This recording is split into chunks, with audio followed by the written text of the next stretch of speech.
You wake up one morning, and something feels off.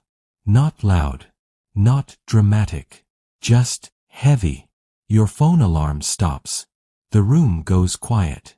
And for a few seconds you just stare at the ceiling, thinking, how did I end up here? You are in a new country, new streets, new rules, new language. And the scariest part isn't that you don't know everything. The scariest part is, you thought you did. You believed your English was good. You studied it. You passed exams. You watched movies. You understood most conversations. So what went wrong? Why does your chest tighten when someone speaks too fast? Why does your mind freeze when you need to reply? Why do simple words disappear the moment all eyes turn toward you? That's the problem no one talks about. You understand English, but English doesn't come out of you. There is a gap, a quiet, invisible gap, and inside that gap lives fear. Fear of sounding stupid, fear of making mistakes, fear of being judged. And here's the painful truth. People around you don't see this gap. They see you nodding. They see you smiling. They assume you're confident. But they don't hear the noise inside your head. You walk into a coffee shop. Simple task, right? Just order coffee. But the words come fast. Too fast. Tall, grande, venti. Your heart skips. Your brain searches for answers that aren't there. Back home, coffee is coffee. Here, coffee feels like an exam you didn't prepare for. You feel people behind you waiting. You feel the pressure rising. You feel small, without wanting to. You say something, anything, just to escape the moment. You walk away with a cup in your hand, and confusion in your chest. And that's when it hits you. This isn't about coffee. This is about confidence. This is about identity. This is about losing your voice in a language you thought you owned. At work, it gets worse. People talk fast. They joke. They interrupt each other. They use words you never learned in books. What's up? Let's circle back. Can you give me a ballpark figure? You nod. You smile. You say, sure. But inside, you're panicking. You don't want to ask again. You don't want to look slow. You don't want to stand out. So you stay quiet. And silence becomes your habit. At night, you return to a small apartment. Too quiet. Too empty. No familiar voices. No background noise. Just the hum of the fridge. And your thoughts getting louder. You call home. You say, I'm fine. You say, everything is good. But deep down, you're not sure. You start questioning yourself. Did I make the wrong decision? Am I really capable? Why does everyone else seem so comfortable? Except me. You didn't move countries just for money. You moved for possibility. For growth. For becoming someone more. But no one told you growth would feel like this. Lonely. Confusing. Humbling. And here's the most dangerous part. You start believing the problem is you. That you're not smart enough. That you're too late. That confidence is something others are born with. But what if that's wrong? What if the problem isn't your intelligence, but the way you learned English? What if the reason you freeze isn't lack of ability, but lack of emotional connection to the language? What if English isn't just something you learn, but something you enter, slowly, safely, naturally? Right now, you don't know the answer. You only know the feeling. That tightness in your chest. That hesitation before speaking. That moment when words are there, but courage isn't. And the worst fear of all. What if I stay like this forever? But here's what you don't see yet. This silent struggle. This gap. This discomfort. It's not the end of your story. It's the beginning of something deeper. Something that will change the way you hear English, the way you speak it, and the way you see yourself. You just don't know how yet. And that's exactly where this journey truly starts. Not with confidence, not with fluency, but with honesty. One quiet evening, you sit alone, phone in your hand, thumb scrolling, without purpose, mind tired, heart heavier than usual. You're not searching for motivation. You're searching for relief. Something, anything, that says, "You're not broken." And then you hear it. Not a loud voice. Not an aggressive coach. Just a calm, steady tone. You don't learn English by memorizing it. You learn it by surviving with it. Those words hit differently. You pause. Scroll back. Listen again. Something inside you shifts, slightly. Because for the first time, the problem isn't explained as weakness. It's explained as experience. You realize something painful and freeing. At the same time, you were never afraid of English. You were afraid of being exposed. Afraid of sounding incomplete. Afraid of being seen as less. Afraid of confirming your own doubts. So you stayed silent. Not because you couldn't speak, but because silence felt safer. You replay moments in your head. That meeting where you knew the answer, but didn't raise your hand. That joke you understood, but didn't laugh out loud. That sentence you practiced, but never said. Each moment small, but together, heavy. You remember how you learned English. Rules first. Grammar first. Perfection first. No one taught you how to feel the language. How to breathe inside it. How to be imperfect out loud. So every sentence felt like a test.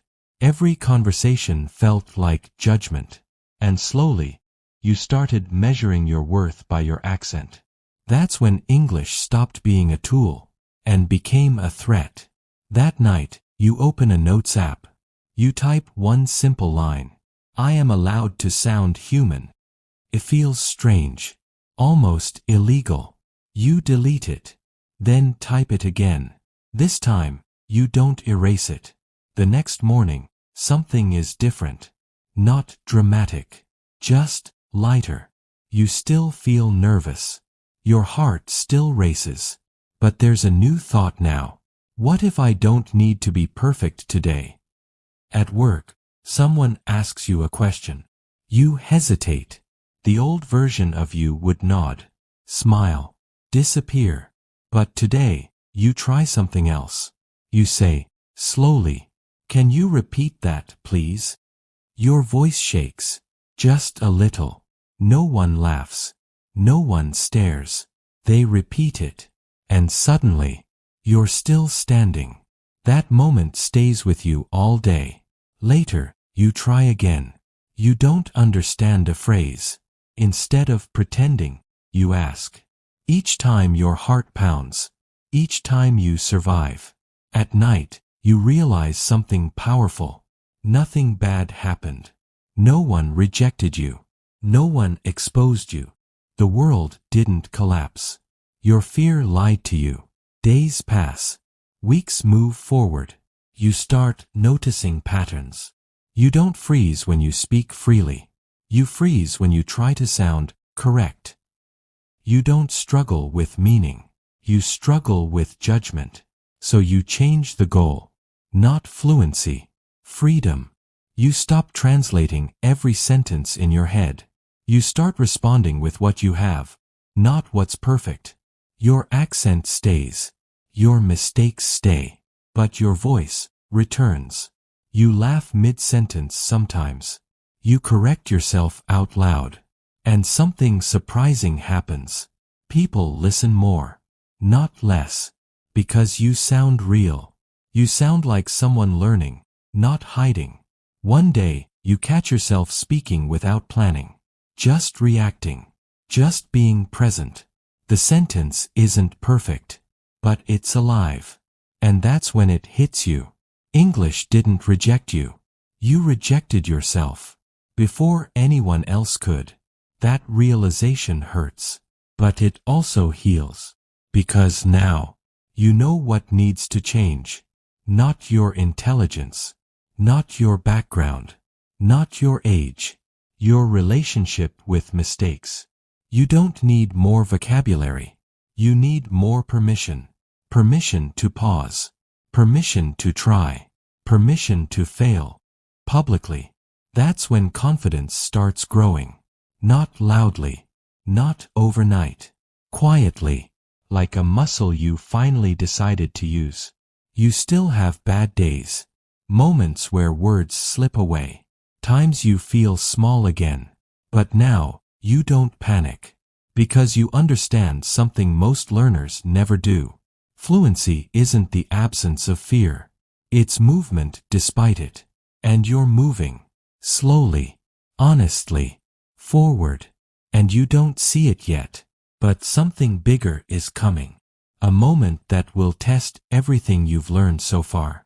A moment where silence and courage will stand face to face. And you'll have to choose. And then it happens. Not suddenly. Not loudly.